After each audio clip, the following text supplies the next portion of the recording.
દર્શક મિત્રો, અમદાવાદ શહેરના અતિ ગીચ એવા શાહપુર વિસ્તારમાંથી નકલી વિદેશી દારૂ બનાવવાનું એક મોટું નેટવર્ક ઝડપવામાં આવ્યું છે. અમદાવાદ શહેર પોલીસ કમિશનરની પીસીબી એટલે કે પ્રિવેન્શન ઓફ ક્રાઇમ બ્રાન્ચ સ્ક્વોડે એક રહેણાંક મકાનમાં સરપ્રાઇઝ દરોડો પાડીને ઘરમાં ચાલતી નકલી દારૂની ફેક્ટરીનો ભંડાફોડ કર્યો હતો. પોલીસને આ કાર્યવાહીમાં મુખ્ય સૂત્રધાર સહિત 4 આરોપીની ધરપકડ કરવામાં આવી હતી.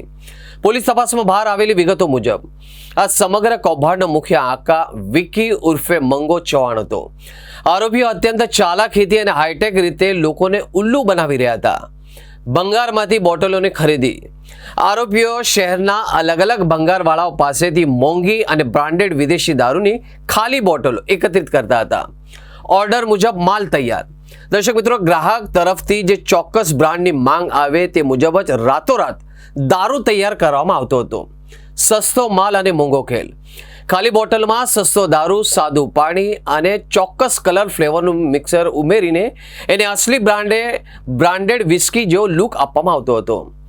નકલી સ્ટીકર અને સીલ. બોટલ ભરાઈ ગયા બાદ તેના પર ચાઇના કે સ્થાનિક પ્રિન્ટિંગ પ્રેસમાંથી છપાવેલી અસલી જેવા દેખાતા નકલી સ્ટીકર અને સીલ લગાવી દેવાતા.